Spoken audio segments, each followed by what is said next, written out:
Assalamualaikum warahmatullahi wabarakatuh. Alhamdulillahilladzi bi ni'matihi tatimmus shalihat wa bi fadlihi tatanazzalul khairat wal barakat wa bi tawfiqihi tatahaqqaqul maqasid wal ghayat. Allahumma salli wa sallim wa barik ala sayyidina wa maulana Muhammad wa ala alihi wa sahbihi ajma'in, amma ba'd. Hadirin jamaah sekalian yang dimuliakan Allah, kembali kita lanjutkan kajian kita sebagaimana biasa, masih tentang ghurur, masih tentang tema ghurur, orang-orang yang tertipu. Golongan kedua orang-orang yang maghrur atau orang-orang tertipu adalah orang-orang yang berbuat maksiat, orang-orang yang senantiasa berbuat maksiat, kemudian hanya mengharapkan ampunan Allah tanpa berbuat apapun. Orang-orang yang senantiasa berbuat maksiat dan mengharapkan ampunan Allah tanpa beramal, tanpa adanya mujahadah atau kesungguhan untuk merubah kemaksiatannya, bertaubat kepada Allah dan beramal. Jadi dia hanya berharap ampunan Allah saja tapi tanpa berbuat apa-apa. Nah, ini maghrur, orang yang tertipu. Sehingga kemarin itu kita dijelaskan oleh Imam Al-Ghazali bahwa raja saja atau mengharapkan rahmat Allah saja tanpa diimbangi dengan takut terhadap azab Allah, ini tidak dibenarkan. Ini adalah keliru. Hanya mengharapkan rahmat Allah saja tanpa takut kepada azab Allah, ini adalah keliru. Ini termasuk orang yang maghrur. Nah, sekarang kita lanjutkan fa in qulta fa ainal ghalab fi qaulil usati wal fujjari innallaha karimun wa inna narju rahmatahu wa maghfiratahu wa qad qala ana 'inda dhanni 'abdi bi falyadhunna bi khaira fama hadza illa kalamun sahihun maqbulud dhahir fil qulub. Maka jika engkau bertanya di mana letak kekeliruan perkataan ahli maksiat dan orang-orang yang fujur, di mana mereka berkata bahwa sungguhnya Allah itu maha mulia, maha pemurah, maha penyayang. Dan kami, kata mereka ahli maksiat, mengharapkan rahmat Allah dan ampunan Allah. Dan Allah pun telah mengatakan dalam hadis qudsi, ana inda dhanni 'abdi bi, sesungguhnya aku sesuai dengan prasangka hambaku terhadapku. Maka hendaklah berprasangka si hamba kepadaku yang baik-baik. Nah, fama hadza illa kalamun sahih maqbulud dhahir fil qulub. Maka tidak adalah perkataan ini melainkan perkataan yang sahih, yang benar, yang dapat diterima, yang makbul secara zahir dalam hati. Jadi kalau ada yang berkata, kemarin kita sampaikan bahwa kalau hanya mengharapkan ampunan Allah saja, atau mengharapkan rahmat Allah saja, tapi tidak ada usaha beramal, itu maghrur. Dia hanya ngomong ampunan Allah itu besar, rahmat Allah itu luas, kecil sekali persoalan dosa kita, pastilah diampunkan, pastilah kita disayangi sama Allah. Jadi dosa kita itu tidak ada apa-apanya. Dia berkata, dia hanya berpikir seperti itu tapi tidak ada usaha. Nah, maka mereka bertanya, apa salah, apa yang keliru daripada perkataan kami bahwa sesungguhnya itu Allah Maha Mulia, Allah itu Tuhan yang Maha Mulia, Maha Pengampun, dan kami mengharapkan rahmat Allah dan ampunannya. Apa salah kami? Nah, kata mereka. Dan Allah sendiri mengatakan dalam hadis qudsi, aku sesuai dengan prasangka hambaku terhadapku. Maka hendaklah hamba itu berprasangka yang baik. Allah sendiri yang suruh. Berarti yang penting berprasangka baik aja sama Allah, itu sudah satu kebaikan. Nah, walaupun kami belum mampu buat amal, masih buat maksiat. Ya. Nah, jadi di mana letak salah dalam cara berpikir seperti itu? Nah, itu kan perkataan yang benar dan diterima oleh hati. Nah, dijawab oleh Imam Al-Ghazali tentang orang yang berpikir seperti itu. Apa jawabannya? Fa'lam anna syaitana la yaghwil insan illa bi kalamin maqbulil zahir mardud al-batin. Walaula husnu zahirihi laman khada'at bihil qulub. Kata Imam Ghazali, ketahuilah olehmu, sesungguhnya syaitan itu tidaklah menghancurkan manusia kecuali dengan perkataan atau pemikiran yang bagus secara zahir. Mardud al-batin, tetapi secara makna rusak. Memang seperti itulah cara syaitan menghancurkan kita manusia. Memasukkan dalam pikiran-pikiran kita itu pemikiran-pemikiran secara sekilas bagus, padahal merusak. Begitulah cara syaitan.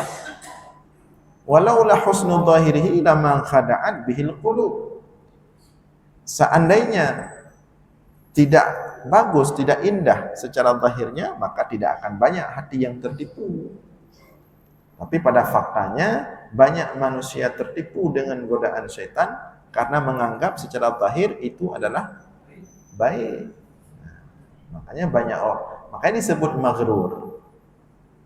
Maghrur itu secara zahir bagus. Manusia menganggap diri secara zahir sudah bagus, padahal dia adalah masalah, dia nggak sadar itu. Namanya itulah maghrur.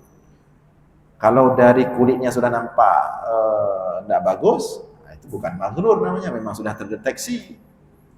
Nah, ini yang dikatakan maghrur, secara zahir nampak bagus, betul, tapi ternyata dalamnya atau batinnya itu menghancurkan, menghanyutkan. Secara zahir persoalan rahmat Allah, luasnya kasih sayang Allah, besarnya ampunan Allah, secara zahir itu tidak ada masalah. Itu hak, itu benar, itu tauhid. Tetapi hal itu, besarnya ampunan Allah, luasnya kasih sayang Allah, sering dipakai oleh syaitan untuk membuat manusia tergelincir, terhanyut dengan luasnya ampunan Allah, dengan besarnya rahmat Allah, hanyut dengan pemikiran seperti itu. Kemudian dia tidak beramal, hanya mengharapkan ampunan Allah saja yang luas, kasih Allah saja yang luas, tapi dia tidak beramal, cukup di situ saja. Jadi persoalan besarnya rahmat Allah, luasnya ampunan Allah, memang tidak ada masalah. Tapi pemahaman ini sering dipakai oleh syaitan untuk membuat manusia itu tergelincir atau terpeleset daripada jalan yang benar. Nah, itu kata Imam Ghazali. Kemudian Imam Ghazali melanjutkan, walakinnan Nabiy sallallahu alaihi wasallam kashafa an dzalika. Akan tetapi Nabi Muhammad sallallahu alaihi wasallam telah membuka tabir daripada letak kesalahan pernyataan orang-orang ahli maksiat tadi.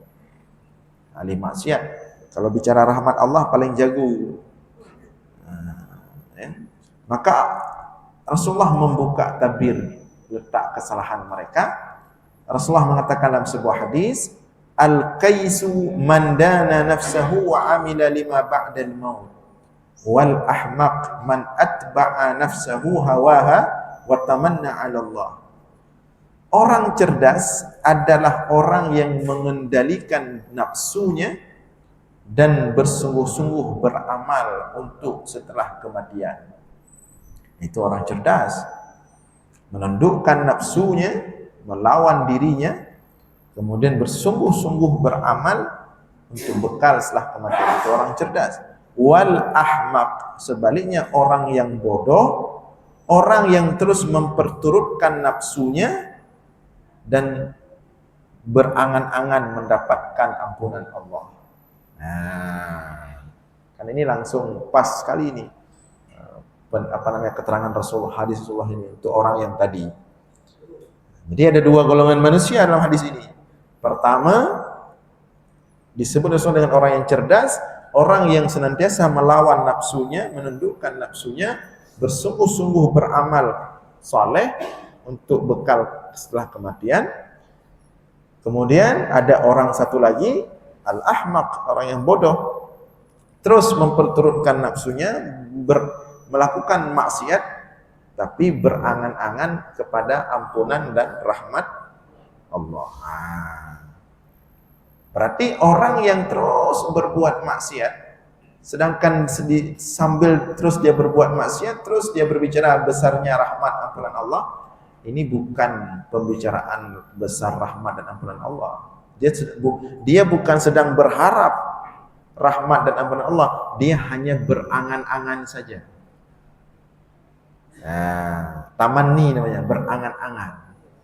Seperti orang berangan-angan duduk di pinggir jalan, duduk di warung kopi, lihat orang lewat misalnya, dia lewat mobil model baru, seandainya bisa punya mobil seperti itu, tapi dia besok duduk lagi di warung kopi itu, dia lusa duduk lagi di situ, dia nggak ada usaha untuk mendapatkan mobil itu misalnya. Atau duduk lewat orang-orang dengan misalnya dengan pakaian-pakaian tertentu, ya, dengan jabatan tertentu, dia juga lihat lagi, pengen bisa pakai pakaian baju seperti itu, gagah, tapi dia tidak ada usaha. Itu namanya bukan berharap, tapi angan-angan. Jadi orang yang berbicara besarnya rahmat Allah, besarnya ampunan Allah, tapi dia terus berbuat maksiat, dia tidak berharap rahmat dan ampunan Allah. Dia hanya berangan-angan saja. Nah, dia bukan orang yang ahli bicara rahmat Allah.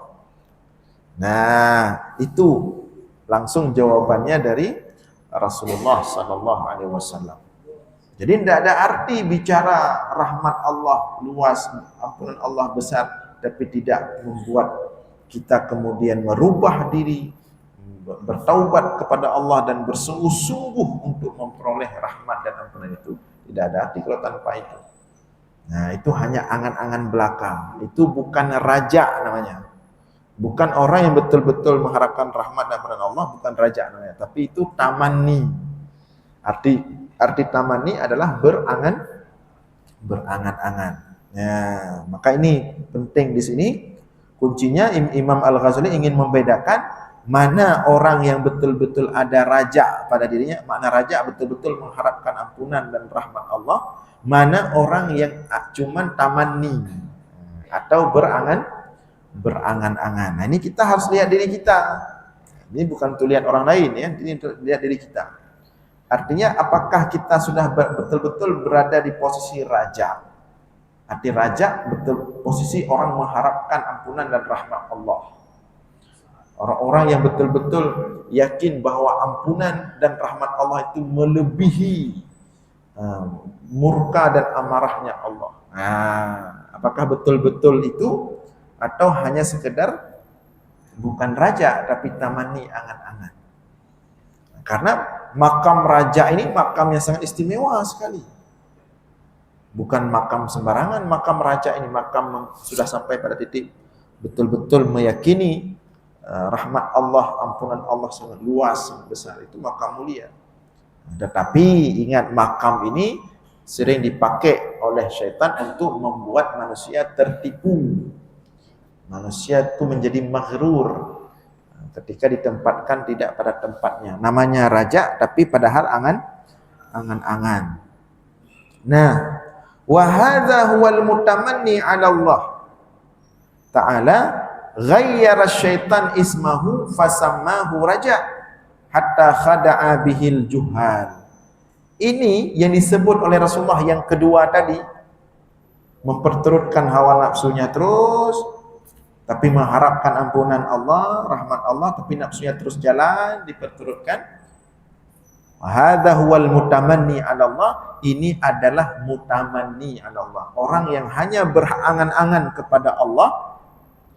Ghayyara syaitan ismahu fasammahu raja. Syaitan telah merubah angan-angan ini, nama tamanni ini atau angan dengan nama lain, yaitu nama raja. Syaitan yang mengubah, membisikkan kepada manusia. Nah, itu bukan raja. Itu tamanni, angan-angan. Dirubah syaitan, dibuat menjadi raja. Jadi orang-orang berfikir dia sudah bagus, sudah raja. Apalagi seperti beberapa hadis itu. Beberapa hadis yang menunjukkan cukup dengan berharap ampunan Allah saja sudah aman di hari akhirat misalnya. Makanya dia berharap aja terus duduk, dia berharap sholat enggak misalnya. Bangun subuh jam 8 pagi, jam 9 pagi, itu bangun dalam hati, mudah-mudahan ampunan Allah melebihi daripada sholat subuh ini. Nah, ini dia berpikir itu positif. Yang penting ada raja, padahal dia sudah dalam perangkap syaitan tadi. Nah, ya. Hatta khadi'a bihil juhal, sehingga tertipulah orang-orang jahil. Dia mengira dia telah melakukan raja, padahal itu adalah tamanni atau angan-angan. Wa qad syarahallahu raja, dan Allah telah menjelaskan makna raja yang sebenarnya. Lantas mana makna raja yang sebenarnya? Kalau tadi memperturutkan hawa nafsu, kemudian mengharapkan ampunan Allah, ini angan-angan namanya, bukan raja. Lantas mana yang betul-betul raja, yang betul-betul mengharapkan ampunan dan rahmat Allah? Allah jelaskan sendiri dalam Al-Quran. Faqala, Allah berfirman, innal ladzina amanu wal ladzina hajaru wajahadu fi sabilillah ulaika yarjuna rahmatallah. Sesungguhnya orang-orang beriman dan orang-orang yang berhijrah, arti berhijrah di sini meninggalkan seluruh maksiat, perilaku buruk sebelumnya. Wajahadu, kemudian bermujahadah, bersungguh-sungguh, habis-habisan, berdarah-darah, fi sabilillah, meniti jalan di jalan Allah dengan ketaatan, dengan ibadah. Ulaika yarjuna rahmatullah, merekalah orang-orang yang benar-benar yarjun. Apa arti yarjun? Mengharapkan rahmat Allah. Ini baru raja. Beriman, kemudian hajaru, hijrah, meninggalkan semua perilaku buruk, maksiat, kemudian bermujahadah, jahadu, bermujahadah, siang malam kurang tidur, kurang istirahat, kurang makan, sibuk puasa, tahajud, duha, zikir, baca Al-Quran. Inilah yang betul-betul orang yang yarjuna rahmat Allah, yang betul-betul mengharapkan rahmat Allah. Maka kita harus apa namanya ya? Jangan kepedean seperti kita sampaikan sebelumnya. Jangan kita, oh saya sudah raja ini. Coba baca dulu sejarah salafus saleh yang betul-betul raja itu. Malam dia nggak tidur, salat sepanjang malam. Siang dia puasa. Kemudian belum lagi dia berjihad. Belum lagi dia berbagai macam amalan. Tapi dalam doanya, ya Allah, berikan ampunanmu yang luas itu kepadaku. Ya Allah, berikan kepadaku kasih sayangmu yang besar itu. Kita baru sesekali datang ke masjid sudah ya Allah, ampunanmu ya Allah. Walaupun boleh-boleh saja. Cuma maksudnya ingin kita katakan kita masih jauh sekali. Masih jauh sekali. Kita masih sedikit amal. Bisa kita katakan atau dengan bahasa gamblang, walaupun ya boleh-boleh sajalah. Maksudnya secara level kita masih lebih banyak berharapnya daripada usaha. Yang sebenarnya raja itu usaha sudah 90%, meninggalkan maksiat sekuat mungkin, beramal soleh sebanyak mungkin, sudah maksimal 90%. Di 10% itulah kemudian dia serahkan kepada Allah. Usaha sudah maksimal, tinggal sekarang wahai Allah, ampunan dan kasih sayang ya Allah. Nah, itu baru raja. Nah, ini amalan tidak ada. Kalau ada pun sesekali. Langsung kemudian mudah itu. Yang penting ada dikit aja udah bisa. Rahmat Allah besar, luas sekali. Tidak usah capek-capek kali kita. Ada lagi sampai seperti itu ya. Tidak usah siksa-siksa tubuh. Semampu mungkin aja, dikit-dikit aja. Nah, yang penting rahmat Allah jangan lupa. Jauh sekali tertinggal kita. Nah, kalau kita lihat mereka ini, Allah katakan tadi hajaru, ya, wajahadu. Ini kata-kata jahadu ini tidak main-main, ini mujahadah. Arti mujahadah melawan segala yang berat. Baru dikatakan mujahadah. Seperti salat tahajud. Kenapa dia dinamakan dengan salat tahajud? Melawan ngantuk. Siapa yang bisa melawan ngantuk? Tingkat ngantuk di bukan waktunya aja susah kita lawan. Apalagi tidur pada waktunya. Melawan tidur waktu khutbah Jumat aja berat sekali itu. Padahal bukan waktunya itu. Ya. Padahal kan tidur Jumat itu bukan waktunya. Sedang khutbah Jumat. Tapi berat kali itu. Nah, udah tegak lagi badannya, jatuh lagi. Apalagi khatib agak panjang sedikit, kemudian datar lagi misalnya. Nah, itu susah sekali itu. Itu padahal bukan waktunya tidur. Apalagi melawan tidur pada waktunya. Dan puncaknya tidur memang jam 2 malam, jam 3 malam, jam 4 malam. Justru di situ dia bangun di waktunya tidur, dan puncak enaknya tidur, dia bangun melawan solat, maka disebut dengan solat tahajud. Itulah tahajud. Demikian juga mujahadah. Nah, jadi setelah dia berusaha keras seperti itu, dia berharap kepada Allah. Ini kata Allah, ulaika yarjuna rahmatullah. Merekalah yang benar-benar orang-orang yang raja atau mengharapkan rahmat Allah. Sedangkan yang tadi yang model siang malam buat maksiat kemudian mengharapkan rahmat Allah, itu bukan mengharapkan. Nah, itu angan-angan saja ya. Tapi tidak berbuat apa-apa. Yakni anna raja'a bihim al-yaqu. Artinya bahwa sesungguhnya raja terhadap orang-orang seperti ini, inilah yang pantas. Nah, terhadap yang mujahadah tadi, yang mujahadah, yang hijrah, meninggalkan yang buruk-buruk, inilah yang pantas. Raja yang cocok itulah untuk mereka, bukan untuk yang orang-orang tadi itu. Yakni wa hadza li annahu dzakara anna thawabal akhirati ajrun wa jazaa'u 'alal a'mali. Qala Allah Ta'ala jazaa'an bima kanu ya'malun innama tuwaffawna ujurakum yaumal qiyamah. Karena bahwa sesungguhnya pahala di hari akhirat itu, ampunan Allah, kasih sayang Allah itu untuk orang-orang yang beramal. Kalau tidak beramal, bagaimana Allah mau kasih? Nanti diprotes sama yang beramal. Nanti jadinya seolah-olah Allah tidak adil. Jadi harus berpikir seperti itu juga. Jangan berpikir enak diri saja ya. Nah, maka Allah katakan ampunan Allah, balasan Allah, rahmat Allah itu diberikan untuk orang yang ada usaha beramal. Maka kita lihat banyak dalam Al-Quran, misalnya jazaa'an bima kanu ya'malun. Rahmat Allah itu diberikan sebagai balasan terhadap apa yang mereka amalkan di dunia, yang mereka lakukan amal soleh. Wa innama tuwaffawna ujurakum yaumal qiyamah. Dan hanya saja akan diberikan pahala-pahala kalian pada hari akhirat itu dengan sebab amal di dunia. Jadi kalau tidak ada usaha, tidak ada amal, bagaimana mau dikasih rahmat Allah?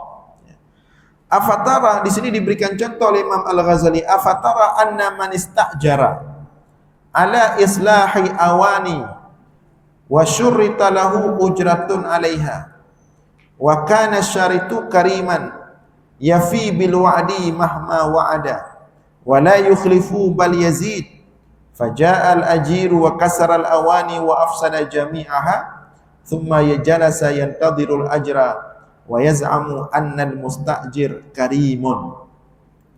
Afatara al uqala'a fi intidharihi mutamanniyan maghruran amrajian wa hadha lil jahli bil farqi bainar raja' wal gharrah. Tidakkah engkau melihat, dikasih contoh sama Imam Ghazali, tidakkah engkau melihat seseorang yang menyewa, yang mengupah seseorang yang mengupah seseorang lain untuk memperbaiki barang-barang tertentu. Ada seseorang mengupah orang lain untuk memperbaiki barangnya. Dan dipersyaratkan setelah dia perbaiki barangnya itu, dia akan memberikan upah. Maka dipakai tukang, teknisi lah. Ada barang rusak di rumah, dipanggil teknisi ini untuk memperbaiki barang yang rusak ini. Wa kana syarid kariman, kebetulan yang punya barang ini, yang mau kasih upah ini orang yang karim, orang yang dermawan, orang kaya raya dan dermawan, baik sekali memang. Yafi bil wa'di, selalu menepati janjinya. Mahma wa'ada, setiap dia berjanji tidak pernah mengingkari janji, bahkan dia lebihkan. Yang punya barang ini orang yang sangat kaya raya, orang mulia, dan dia selalu menepati janji memberikan upah hasil kerja orang, bahkan dikasih lebih. Kalau dia bilang, ini saya bayar minggu depan hari sekian tanggal bulan, itu pasti dia tepati. Dikasih upah orang, bahkan dikasih lebih. Dan itu terkenal satu nesu misalnya, orang yang baik ini. Kebetulan ada satu orang di antara kita, atau jangan di antara kita lah, jadi teknisi, dipakai sama dia. Satu orang jadi teknisi, dipakai sama dia untuk memperbaiki barang dia. Datang teknisi ini, faja'al ajir wa kasral awani wa afsada jami'aha. Datang teknisi ini, apa yang dia lakukan? Bukan dia buat. Dia buat barang itu semakin rusak dan hancur semuanya. Datang si teknisi ini. Udah dibuat, dia lihat, ternyata teknisi gadungan. Dia lihat, dibuat, ternyata setelah dia buat bukan semakin bagus, semakin rusak, malah hancur, tidak bisa dipakai sama sekali. Kemudian dia duduk termenung. Ini yang punya barang ini orang baik. Ini orang baik, orang kaya raya ini. Pasti tetap dikasih ini ongkosnya ini. Ongkosnya tetap dikasih, upahnya ini tetap dikasih. Jadi ya udah, saya tunggu aja. Saya tunggu, pasti dikasih. Wa yaz'umu anna al-mustajir karim, beliau orang baik, pasti beliau kasih. Terus dia tunggu sampai pulang yang punya barang. Afatarahul uqala fi intidharihi mutamanniyan maghruran aw rajian.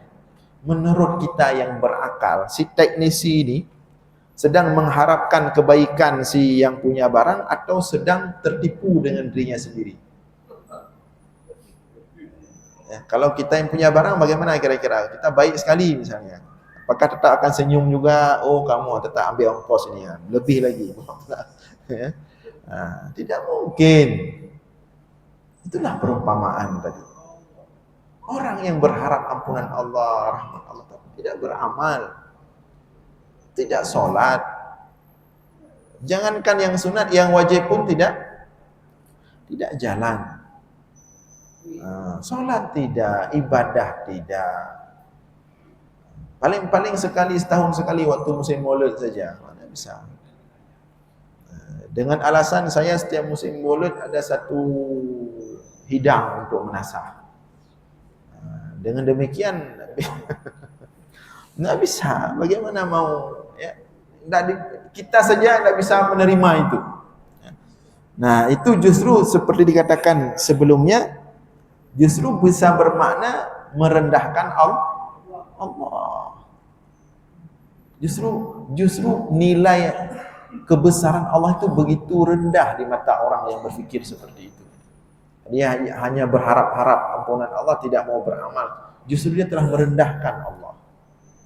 Justru dia tidak membesarkan, memuliakan Allah. Nah, seperti kita juga misalnya. Kita baik, alhamdulillah. Tapi kalau kebaikan kita kemudian dijadikan sebagai dimanfaatkan, kan kita nggak suka juga. Nah, ada teknisi atau tukang tadi misalnya. Ya, dilihat kita baik, oh nyopaknya juga tak kaya. Nyotajak kerja bagoknya nyan pri tok yang bengah kabu bengah hele kopi kuih. Kemudian uang tak pernah telat dibayar. Dia pikir, oh ini baik ini, berarti ini baik, ini enggak marah-marah. Berarti nanti besok apa kita libur aja 2 hari nanti itu. Lusa kita masuk lagi kerja. Karena baik bapak itu enggak marah-marah dia. Kemudian lusa masuk kerja dia. Begitu masuk kerjanya enggak maksimal, santai-santai karena orang baik, enggak masalah. Kerja pegang ini dikit, pegang itu dikit. Belum jam 5 udah pulang. Besok minta izin lagi, kurang sehat. Kenapa? Yang punya rumah orang baik. Bagaimana perasaan kita kalau seperti itu? Ya. Seperti itulah dia memperlakukan Allah. Karena dia dengan sebab dia baca, dia dengar rahmat Allah besar sekali, ampunan Allah besar sekali. Jadi begitu pas satu malam agak capek sedikit, begitu subuh agak berat sedikit, Allah maha baik, sesekali lewat tak apa-apa lah subuh. Nah itulah seperti tukang tadi. Karena yang punya rumah baik, jadi sesekali kita enggak maksimal kerja, enggak ini main nakal namanya, main nakal. Baru dia maksimal kerja nanti seminggu sekali, baru maksimal atau akhir bulan saat dia butuh sekali uang misalnya, baru itu nampak luar biasa. Kita pun terkejut, dia pokoknya semangat hai kerja, orang yang biasa naik kerja, balik kerja, dia peng boleh baju orang. Model tukang seperti itu. Begitulah model siang tadi mengharapkan rahmat Allah. Dia lalai sholat, tidak ada apa-apa, tidak ada, hanya mengharapkan rahmat Allah. Tapi begitu tiba-tiba perlu sekali, sudah mendesak, sudah ada musibah atau apa, baru dia habis-habisan dekat dengan Allah. Sama. Maka itulah yang disebut dengan maghrur tadi. Nah, ya. Jadi wahadza lil jahli bil farqi bainar raja wal gharrah. Maka ini terjadi dikarenakan ketidaktahuan.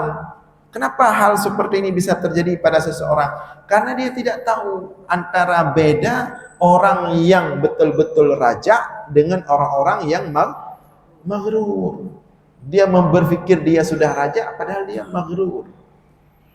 Dia sedang tertipu. Siapa yang menipu dia? Syaitan. Menggambarkan kepada dia tentang raja tadi.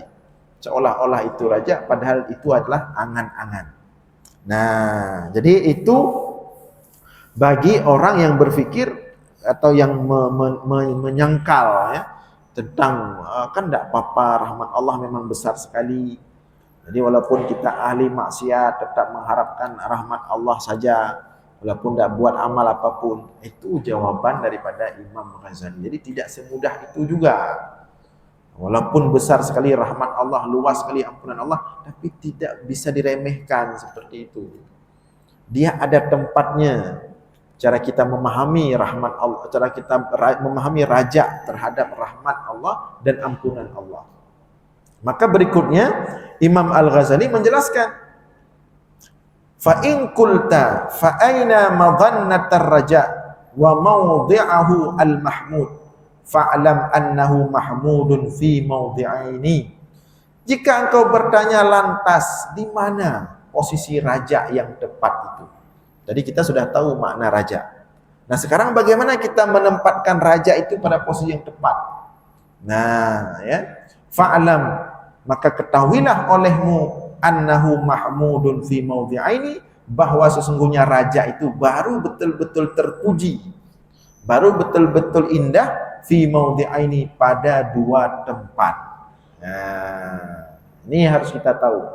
Jangan salah-salah menempatkan makna raja. Karena ini kita harus akui, tidak bisa kita pungkiri banyak manusia yang mudah-mudah berbuat maksiat justru salah memahami makna raja. Banyak itu. Banyak sekali hari ini orang seperti itu. Harus kita akui, bahkan kita yang ahlu sunnah ini, ahlu sunnah wal jamaah, dalam hal ini, dalam hal beramal, khawarij lebih kencang. Khawarij memang tidak betul mereka, tapi dalam beramal kencang sekali. Kita ahlu sunnah kadang-kadang akidah sudah betul, tapi begitu amal kabre, merah namanya. Salat jamaah merah. Tapi kalau khawarij luar biasa mereka.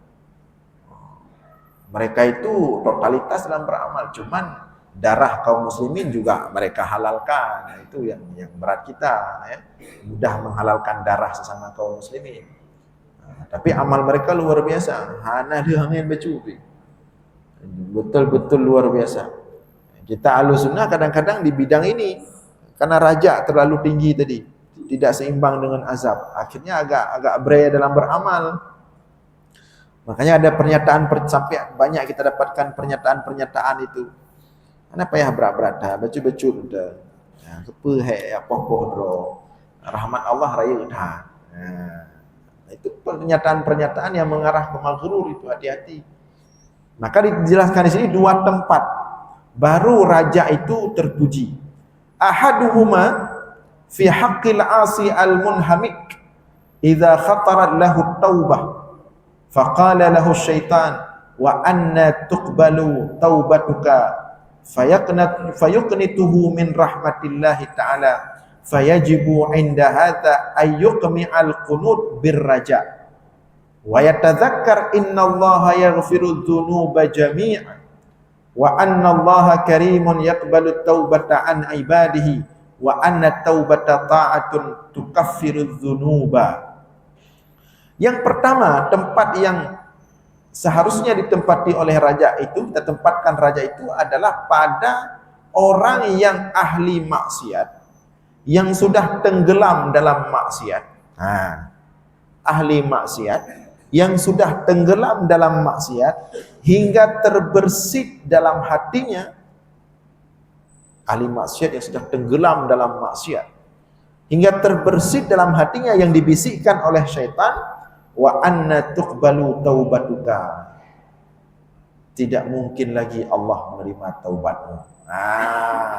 Ini perlu raja orang seperti ini. Orang yang sudah tenggelam dengan maksiat dan berputus asa. Dia berpikir tidak ada lagi jalan taubat. Fayuqnituhu, maka di sini syaitan membuat dia berputus asa daripada rahmat Allah, daripada ampunan Allah. Fayajibu 'inda hadza ayyuqmi'al qunut birraja. Maka apabila seseorang telah berada pada posisi ini, maka dia wajib melawan keputusasaan itu dengan apa dia lawan? Dengan konsep raja, mengharapkan rahmat Allah. Ini baru raja. Wa tadzakkar, dan hendaklah dia mengingat Allah berfirman, innallaha yaghfiru dzunuba jami'a, sesungguhnya Allah mengampunkan dosa seluruhnya. Untuk orang seperti ini, jadi datang orang kepada kita misalnya, Pak atau Ustaz atau siapalah dia panggil kita, saya sudah tenggelam dengan maksiat 50 tahun umur saya, selalu siang malam dalam maksiat, semua maksiat sudah saya lakukan. Saya mulai berfikir sepertinya tidak ada ampunan Allah untuk saya. Nah, sepertinya saya sudah ditakdirkan untuk menjadi ahli neraka. Nah, untuk orang itu kita sampaikan raja. Nah, untuk orang itu boleh kita sampaikan raja. Jangan berfikir seperti itu. Ampunan Allah itu jauh lebih besar daripada dosa yang kamu lakukan. Kasih sayang Allah itu melampaui amarah Allah. Pasti Allah terima. Kembalilah kepada Allah dengan sebenar-benarnya. Nah, di situ pemakaian raja. Bukan pemakaiannya, Allah sesekali lewat subuh karena capek sekali, apalah nanti ada rahmat Allah nanti. Bukan situ. Ya. Nah, kita nggak boleh lagi pakai raja seperti itu. Kita nggak boleh lagi karena kita sudah tahu. Ya. Kita nggak boleh lagi pakai raja seperti itu. Dah lagi duduk di warung kopi, nampak yang haram, Allah sesekali nampak, nanti kita ini taubat, para ampunan Allah besar sekali. Tidak boleh lagi kita model seperti itu memahami raja. Ya. Waktu disuruh teken misalnya, ini ada di kantor ini ada uang ini, ada uang kopi, uang kopinya uang kopi tapi nilainya 1 gudang kopi, ada uang kopi dikit. Katanya dari mana ini? Allah bila tak ada yang teken dia juga yang 3 gudang ampun dia juga. Dalam hati kita, Allah 3 gudang tu ampun ya Allah. Bukan ke situ pemakaian rajanya. Kita enggak boleh pakai ke situ. Kalau kita pakai ke situ, kita bukan raja lagi namanya itu, tapi maghrur. Raja ini dipakai untuk orang yang betul-betul sudah putus asa tadi. Ada orang yang berfikir dirinya tidak ada harapan lagi untuk mendapatkan ampunan Allah, untuk mendapatkan rahmat Allah, untuk dia raja. Nah, kita nggak boleh lagi pakai raja. Makanya semakin kita ngaji semakin berat kita dalam berislam ya. Dia tidak apa-apa. Berarti pahala kita makin banyak, makin besar. Nah, itu di antara pemakaian raja yang pertama tadi. Wa anna Allaha karimun yaqbalu taubata an ibadihi wa anna taubata ta'atun tukaffiru dzunub. Untuk orang seperti tadi ahli maksiat yang sudah putus asa, kepada mereka disampaikan, dan sesungguhnya Allah itu karim, maha mulia, senantiasa menerima taubat daripada hamba-hambanya, dan bahwasanya taubat adalah satu ketaatan yang dapat menghapuskan semua dosa-dosa. Qala Allah Ta'ala, kita sampaikan lagi kepada orang itu raja dengan firman Allah Ta'ala, Qul ya ibadiyalladzina asrafu ala anfusihim la taqnatu min rahmatillah innallaha yaghfiru dzunuba jami'an innahu huwal ghafurur rahim wa anibu ila rabbikum. Katakanlah wahai Muhammad, wahai hamba-hambaku, alladzina asrafu, yang telah israf, yang telah menzalimi diri mereka sendiri, artinya dengan berbuat banyak maksiat ya. La taqnatu min rahmatillah, jangan berputus asa daripada rahmat Allah. Sesungguhnya Allah mengampunkan dosa semuanya, semua dosa akan diampunkan oleh Allah. Innahu huwal ghafurur rahim, sesungguhnya Allah itu Maha Pengampun lagi Maha Pemurah. Wa anibu ila rabbikum, sehingga kembalilah oleh kalian kepada Tuhan kalian. Kita sampaikan lagi ayat wa inni laghaffarun liman taba wa amana wa amila salihan tsumma ihtada. Sesungguhnya aku, kata Allah, laghaffar, Maha Pengampun bagi yang bertaubat, bagi yang beriman, bagi yang beramal saleh, tsumma ihtada, kemudian senantiasa mengikuti petunjuk. Fa idza tawaqqa'a al-maghfirah ma'at taubah fa huwa rajin. Maka dengan kita sampaikan seperti itu, dengan dia mengetahui seperti itu, tawakka'al maghfirah, yakinlah dia kemudian dengan ampunan Allah. Ternyata dia masih punya kesempatan, dan dia langsung manfaatkan kesempatan itu, dia bertaubat kepada Allah. Itu baru rajin, betul-betul orang yang menempatkan raja pada tempatnya. Jadi jangan begitu dengar, oh rupanya besar juga ampunan Allah, besar juga rahmat Allah, oh berarti saya buat lagi maksiatnya, saya nggak tahu sebelumnya sebesar itu rahmat ampunan Allah. Ini masalah. Gurur. Tapi kalau dengan dia tahu besarnya ampunan Allah, besarnya rahmat Allah, langsung dia bertobat. Justru begitu dia mendengar, seperti kita kadang-kadang mendengar besarnya rahmat Allah, ampunan Allah, air mata kita sampai meleleh air mata, nangis kita, besar sekali rahmat Allah, kemudian membuat kita semakin taat, semakin dekat dengan Allah. Ini baru raja. Tapi setelah kita dengar khutbah Jumat tentang rahmat Allah, tentang begitu luasnya ampunan Allah, selesai khutbah kita pulang ke rumah, ke kantor, tempat kerja, makin telat sholat 5 waktu. Ini bukan raja namanya. Ini masuk ke maghrur. Jadi itu letak bedanya itu di situ. Bagaimana hasil daripada raja itu? Kalau hasilnya positif, berarti itu betul-betul raja. Tapi kalau hasilnya negatif, berarti itu bukan raja. Itu namanya angan-angan. Jadi fa'idha tawaqqa'al maghfirah ma'at taubah fahuwa rajin. Kalau orang yang ahli maksiat tadi, setelah dia mengetahui besarnya ampunan Allah, kemudian langsung dia bertaubat, inilah orang-orang yang betul raja. Wa in tawaqqa'al maghfirah ma'al israr fahuwa maghrur. Kalau setelah dia tahu, dia yakin besarnya ampunan Allah, tapi tetap melanjutkan dosa, fahuwa maghrur. Berarti dia orang yang maghrur, yang tertipu. Kama anna man dhaqa alaihi waqtul jum'ah wa huwa fi suq fayakhtura lahu ay yas'a ila al-jum'ah faqala lahu syaitan innaka la tudrikil jum'ah fa aqim ala mawdi'ika fayakdhibu syaitan wa marra ya'du wa huwa yarju ayudrikal jum'ah fa huwa rajin wa in istamarra ala tijarah wa akhadha yarju ta'khir al-imam li shalah li ajli ila wasatil waqti aw li ajli ghairihi aw li sababi minal asbab allati la ya'rifa fa huwa maghrur. Contoh di sini disebutkan oleh Imam Al-Ghazali sedikit lagi, seperti orang yang sedang berjalan menuju Jumat, cuman waktunya sudah sempit. Ada orang waktunya sudah sempit, mau Jumat, ya. Nah, ketika dia mau berangkat Jumat, syaitan membisikkan dalam dirinya, sesungguhnya engkau tidak akan dapat lagi Jumat, maka engkau sholat di rumah saja.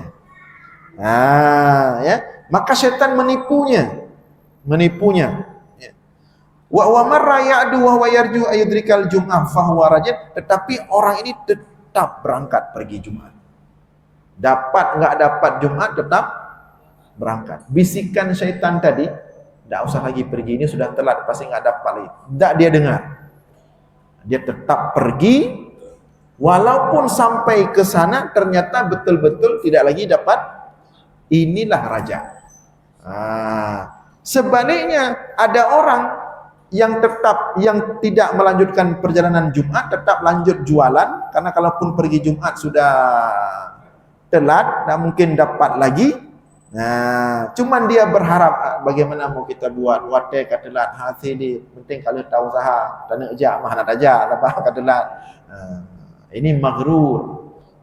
Jadi itu perbandingannya. Orang yang betul-betul raja, usahanya tetap kencang walaupun di ujungnya tidak dapat. Sedangkan orang yang maghrur, dia langsung memutuskan usahanya dengan alasan tidak ada lagi kesempatan atau tidak lagi dapat peluang. Ini yang pertama, tempat yang harusnya kita tempatkan raja itu. Kemudian yang kedua, ini insyaallah kita lanjutkan pada pertemuan malam Sabtu depan. Mudah-mudahan ada manfaat. Aqulu qouli hadza wa astaghfirullah li wa lakum. Wassalamualaikum warahmatullahi wabarakatuh.